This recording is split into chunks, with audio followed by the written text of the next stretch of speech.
आपको लिए चलते हैं रायपुर, जहां इस वक्त मंच पर मौजूद हैं मुख्यमंत्री भूपेश बघेल। निश्चित रूप से करते हैं और करना भी चाहिए। गलत है तो गलत है, और झूठा आरोप है तो वो भी साबित होता है। लेकिन बता दूं, वर्तमान स्थिति में हर वर्ग प्रताड़ित है।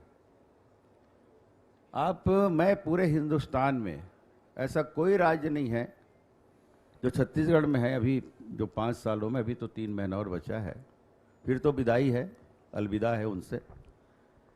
मगर मैं ये कहना चाहता हूँ आप लोग के माध्यम से, सारी मीडिया, चाहे इलेक्ट्रॉनिक मीडिया हो, प्रिंट मीडिया हो, सोशल मीडिया हो, और जन जन के मन में जो बात आती है, आप देखिए न्यायालय से लेकर मंत्रालय तक और राजपत्रित अधिकारी तक कोई प्रताड़ित किए, किनको नहीं छलेंगे। इसीलिए मैं कहता हूं मूर्ख का है, सब लोग ठगा है। और ये जो आप देखिए आंगनवाड़ी की बहनें, मितानिन बहनें, संविदा नियुक्ति वाले, रोजगार सहायक, आपके जो सफाई कर्मचारी, मध्याह्न भोजन बनाने वाले, कोतवाल संघ, पंचायत सचिव, पटवारी संघ, कौन सा वर्ग है जो हड़ताल में नहीं थे? और पूरा छत्तीसगढ़ में 5 साल हड़ताल ही होते रहा, हड़ताल हड़ताल हड़ताल। मतलब इस शासन में पहली बार यह हुआ है कि मंत्रालय बंद हो गया था, लोग इधर उधर, अनेक ऑफिस बंद हो गए 12-12 दिन तक, लेकिन इनके कान में जू तक नहीं है। बस बुलाए, बोले एक समिति बना देते हैं, ये समीक्षा करेगा, हमें रिपोर्ट देगा और हम ये कर देंगे। वो समिति कब बैठक करती है, कौन समिति में है, क्या आउटपुट देती है सरकार को, कुछ अता पता नहीं। लेकिन केंद्र की प्लानिंग कमीशन ये कहता है कि एक बड़ी संख्या है, लाखों में, जो गरीबी रेखा के ऊपर आ गए। केंद्र के तमाम सारे विभाग छत्तीसगढ़ का सम्मान भी करते हैं, वो अलग बात है। देखिए उसमें केंद्र सरकार की भी भूमिका है, आप उसको कैसे नकारते हैं। मैं छोटी सी बात आपको उदाहरण के रूप में बताता हूं। अगर धान खरीदी की बात करते हैं, बहुत किसान का बेटा अपने आप को मानता है, बहुत बड़ी बड़ी बात करता है, गोबर लिया, गौमूत्र लिया, गौठान बना दिया। क्या स्थिति गौठान की आज देखिए, गौ माता कहाँ है, सड़कों पे घूम रही है। अभी मैं जा रहा था, 2 गौ माता के एक्सीडेंट हुए बाजू में, वहाँ कुछ लोग आके उसकी सेवा कर रहे थे, मैं भी रुक के देखा। आज ये स्थिति है कि किसान छला गया है, ये 2500 रुपये का ढिंडोरा पीट रहे हैं। 107 लाख मीट्रिक टन धान खरीदी की बात करने वाला ये यहाँ का मुखिया है। मैं ये बता दूं, अगर 107 लाख मीट्रिक टन धान आप खरीदे हैं तो आपकी खपत की क्या व्यवस्था थी, यह बता दीजिए। अगर केंद्र सरकार 61.5 लाख मीट्रिक टन 2 साल से अभी खरीद रही है, चावल नहीं खरीदती, तो आप कहां खपत करते? क्योंकि कांग्रेस तो आरोप लगा रही है, सरकार ये कह रही है कि केंद्र हमसे धान नहीं खरीद रही, वो इसलिए धान नहीं खरीद रही क्योंकि हम जो है। मुझे बताने तो दीजिए, आप जी बताने तो दीजिए, मैं आपको सारे बिंदु पर चर्चा करूंगा। 2019 को ले लीजिए, उस समय 24 लाख मीट्रिक टन धान सेंट्रल पुल से हुआ मोदी जी, कितना हाहाकार मचाए हो। मोदी जी किसान विरोधी है, ये सांसद लोग ध्यान नहीं दे रहे हैं, ये सब किसान विरोधी हैं, बहुत डंका पीटे। अब 61.5 लाख मीट्रिक टन चावल अगर खरीद रहे हैं और उसको बनाने के लिए अगर हम मिलिंग करें तो 92 लाख मीट्रिक टन धान की खपत उसमें होगी। आपके पास क्या बचा? 15 लाख मीट्रिक टन, वो पीडीएस के लिए हो गया, बस खाली, मैदान खाली। इस साल संग्रहण केंद्र में चूहे भूखे मरने लग गए थे, पूरा खत्म संग्रहण केंद्र। किसान भाई यहाँ बैठे हैं, कहीं संग्रहण केंद्र दिखा? क्योंकि मिलिंग चार्ज भी बढ़ गया, 120 रुपया कर दिए, 20 रुपया जिसमें हिस्सेदारी थी इसकी। तब मिल वाले डायरेक्ट खरीदी केंद्र से उठा उठा के ले गए, कंपटीशन हो रहा था। इस साल किसान कभी चिल्लाए नहीं, हमारे पास फोन नहीं आया, भैया वो खरीदी केंद्र में जाम हो गया, हम 2 दिन से खड़े हैं, 3 दिन से खड़े हैं। सब जब जाते थे तब दिखता था और तुरंत उठा होता था। इसके लिए आप क्यों प्रधानमंत्री जी को धन्यवाद नहीं दिए? ठीक है हमने नहीं लिया, अच्छा करने के लिए भी धन्यवाद दो। एक शब्द निकला इनके मुंह से, तो क्या ये माना जाए नहीं निकला। उसके बाद मैं बोल रहा हूं, वो जो पैसा आया समर्थन मूल्य का, जो 2040 हमको सीधा मिला, वो पैसा उसी 61.5 लाख चावल का और 460 रुपये अंतर की राशि देनी है, उसको आप 115 रुपया के हिसाब से 4 किस्त में दे रहे हो। घोषणा पत्र में कहा था क्या आपने? और वो भी नवंबर में हम धान बेचे और पहला किस्त हमको मई में मिल रहा है, 6-7 महीने बाद 115 रुपया। दूसरा किस्त अभी मिला है। मतलब राजीव गांधी जी का शहीद दिवस आएगा तब दोगे, राजीव गांधी जी का जन्मदिन आएगा तब दोगे। तो 115 रुपया अगर किसानों के पास अगर पहले ही आ जाता 460 रुपया, तो उसकी महत्ता, और जो ये 7 महीने बाद वो पैसा दे रहे 115 रुपया, उसकी महत्ता में कितनी अंतर है। आप तो ये मानते हैं ना विजय जी की छत्तीसगढ़ की राजनीति धान खरीदी के इर्द गिर्द घूमती रहती है और उसका व्यापक असर भी होता है। किसान के इर्द गिर्द घूमती है और उसमें धान खरीदी एक बड़ा मुद्दा है। किसान देवता है, किसान धरती के देवता है, भूइया के भगवान हम लोग छत्तीसगढ़ में बोलते हैं। और जय जवान जय किसान का नारा शास्त्री जी ने दिया था। उसके साथ दादागिरी चल रहा है। वर्मी कंपोस्ट, ये जो धूल माटे की बोरी है ना, खरीदने की बात चलती, जिसका आरोप बीजेपी लगा रही है। लेकिन धान एक बड़ा मुद्दा है। कांग्रेस ने अपने घोषणा पत्र में इसका पिछली बार जिक्र किया था, उसका फायदा हुआ। 5 गारंटी भी आपके सामने आने वाली है। क्या इस बार बीजेपी धान का समर्थन मूल्य बढ़ाने पर विचार करेगी? वादा आप मैं ये दावे के साथ कह रहा हूं, विश्वास के साथ कह रहा हूं, तो उनसे अच्छा हमारा रहेगा। बस आप ये भरोसा दिलाते हैं? हाँ, भरोसा दिलाते हैं। पूरे छत्तीसगढ़ के किसान भाइयों को भरोसा दिलाते हैं। मैं भी किसान हूँ और उस जैसा नकली किसान नहीं हूँ मैं कि किसानों के साथ दादागिरी करे, वर्मी कंपोस्ट वो थमाए, ये लेना पड़ेगा, नहीं तो हम यूरिया नहीं देंगे, डीएपी नहीं देंगे, पोटास नहीं देंगे। विजय जी, एक संकट है। संकट ये है कि जब भी चुनाव में कोई भी राजनीतिक पार्टी जाती है, कांग्रेस जाए या बीजेपी जाए, तो वो पूछती है आपका चेहरा कौन है। यहाँ तो चेहरा है, कांग्रेस में तो चेहरा है, मुख्यमंत्री भूपेश बघेल हैं, लेकिन नहीं, बीजेपी कोई जरूरी नहीं है। वहां भी खलबली मची है। नहीं, खलबली तो ये तो आप तो केंद्र सरकार ये कांग्रेस को तय करने दीजिए, अपन क्यों तय करें। लेकिन सबसे बड़ी बात है, बीजेपी से कांग्रेस पूछ रही ना बीजेपी से कि आपका चेहरा कौन है, और बीजेपी कहती है कि हमारे चेहरा नरेंद्र मोदी जी। नहीं, तो हमारा चेहरा, अच्छा, आपने खारिज कर दिया। हमारा चेहरा कमल छाप है। वो तो हमारे नेता है तो ना, कमल आदरणीय कमल शपथ नहीं लेंगे ना? मोदी जी प्रधानमंत्री शपथ तो कोई चेहरा ही लेगा। तो क्या हम माने कि उस चेहरे के तौर पर भूपेश बघेल होंगे?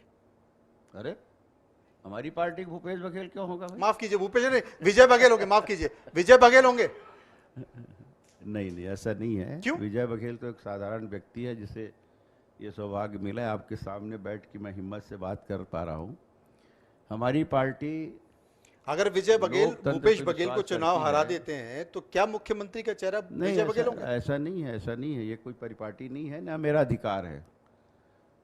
हमारे नेता तय करेंगे, जो चुने हुए उस समय के विधायकगण तय करेंगे, उसके आधार पर मुख्यमंत्री होगा। लेकिन भाजपा का होगा, ये तय है। नहीं, भाजपा का ही होगा, लेकिन विजय बघेल नहीं होंगे। नहीं, विजय बघेल नहीं होंगे ना, मैं बोल रहा हूँ। आपने खुद कह दिया। नहीं, मैं नहीं हूँ। कोई भी हो सकता है। मैं उस लाइन में हूँ ही नहीं। आपके प्रमुख मुद्दे क्या होंगे? प्रमुख मुद्दे तो भ्रष्टाचार का है, किसानों के साथ अत्याचार कर रहे हैं, दादागिरी कर रहे हैं, शराबखोरी, नशाखोरी, न जाने कितने अपराध हो रहे हैं। मैं तो एक आंकड़ा बताया था ना लोकसभा में, वो तो आंकड़े हैं, लेकिन धरातल में कुछ और है। कहीं सुरक्षित नहीं हमारी बहनें, माताएं। 24 घंटा शराब बिक रहा है और गली गली में बिक रहा है। जब चाहो तब, आपको अगर 12 बजे जरूरत है तो मैं दिलवा दूंगा।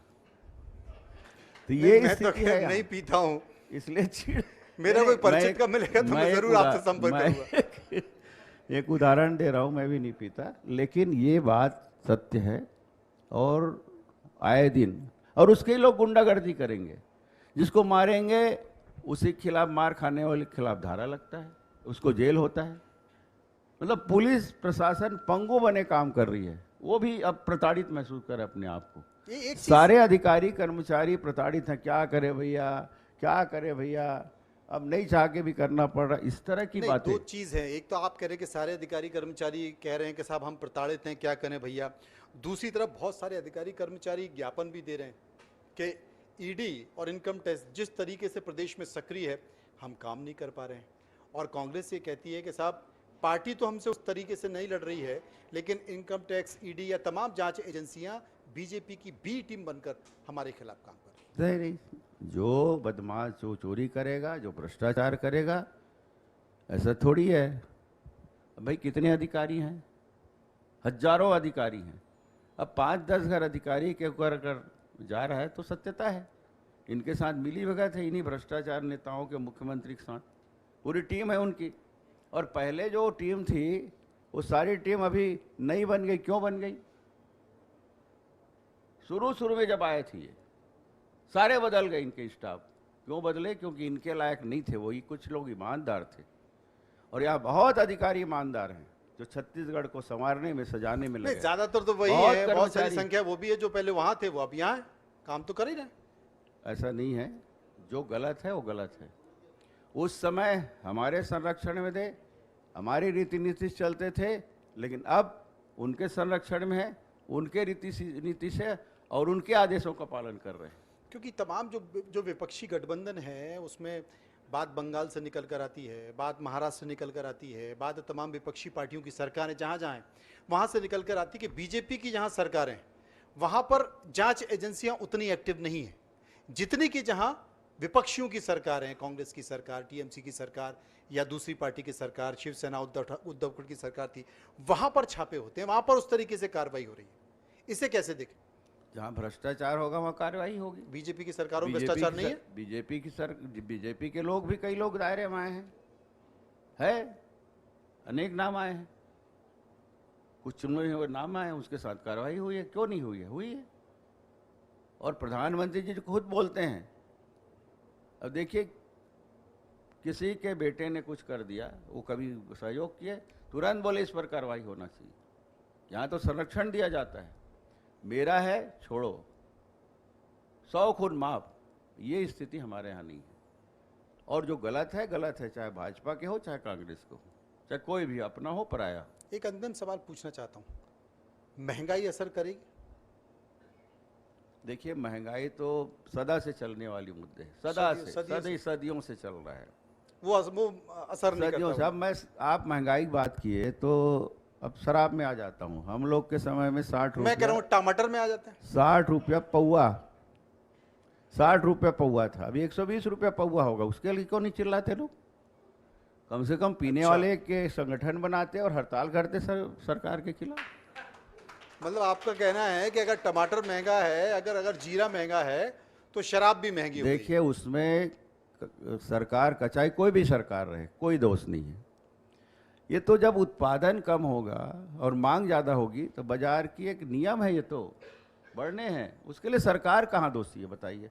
पानी बरस गया, सारे फसल चौपट हो गए, उसकी डिमांड बढ़ गई और आवक कम हो गई, उत्पादन कम हो गई, तो स्वाभाविक है महंगाई होगी।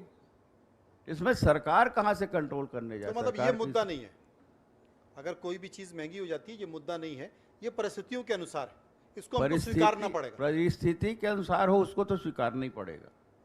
अगर बेवजह हो तो मैंने तो जब यूपीए की सरकार थी उस वक्त देखा था कि तमाम बीजेपी के नेता सड़कों पर बैठकर, कोई सिलेंडर लेकर बैठा हुआ है, कोई प्याज टमाटर की माला गले में डालकर बैठा हुआ है। तो वो सारी चीज़ें क्या थी? वो तमाम फुटेज, वो तमाम तस्वीरें क्या थी? वो गलत था। या तो वो गलत है या ये गलत है। उस समय की परिस्थिति थी, इसलिए वो इशू बना। अच्छा, और इस समय की ये परिस्थिति है? ये परिस्थिति है। मैं ये नहीं कह रहा हूँ हम टमाटर के लिए बीजेपी सरकार को दोष नहीं दे रहे हैं या कांग्रेस सरकार को दोष नहीं दे रहे हैं। आप देख लीजिए, कहीं भी आंदोलन किएगा, टमाटर छत्तीसगढ़ में बढ़ा, रायपुर, दुर्ग, भिलाई में बढ़ा। हम कभी इसके लिए टमाटर बढ़ गया करके रोड में गए क्या? नहीं गए। का सारी जिम्मेदारी केंद्र सरकार की। अभी ये लोग बैठ जाते हैं, अरे टमाटर आपके छत्तीसगढ़ में कम हुआ तो जो वातावरण बना, जो बरसात ज्यादा हो गया, फसल चौपट हो, उसके कारण है। हम तो कभी नहीं गए जाके। उसके कारण पर ये मुद्दा नहीं है, इस पर चर्चा नहीं होनी चाहिए। हम ये कहें कि किसानों को उसकी हानि का मुआवजा मिलना चाहिए, जो स्वाभाविक है। एक सवाल पूछ लूं, कांग्रेस कहती है 75 पार, आप क्या कहेंगे? उससे पार। किससे पार? वो जो कह रहे उससे और पार। अच्छा, वो कहेंगे अगर 90 पार तो आप कहेंगे उससे ही नहीं, पार? 90 पार नहीं कहेंगे हम। ऐसे वाले नहीं हैं। 31-32 तारीख की आज बजे 32-33 तारीख की आज है इसे वाला नो नमन। चलिए, बहुत बहुत शुक्रिया जी। देखिए, प्रचंड बहुमत से सरकार बनेगी और मुख्यमंत्री कोई और होगा, अच्छे विजय से बघेल नहीं बनेगी। होंगे? भारतीय भारतीय जनता पार्टी के होगा, विजय बघेल नहीं होंगे? चाहे कोई भी हो। विजय बघेल नहीं होंगे? विजय बघेल तो दावेदारी है ही नहीं। मैं क्या, मैं भी नहीं रहूंगा। दिल्ली वालों को बनाना है तो बना दे। वो बना दे। हाँ, वो बना दे। आज मैं प्रत्याशी था नहीं था, मेरे को पता नहीं था जब डिक्लेयर हुआ तो। मैं तो अपने घोषणा पत्र की ड्यूटी में बिलासपुर घूम रहा था।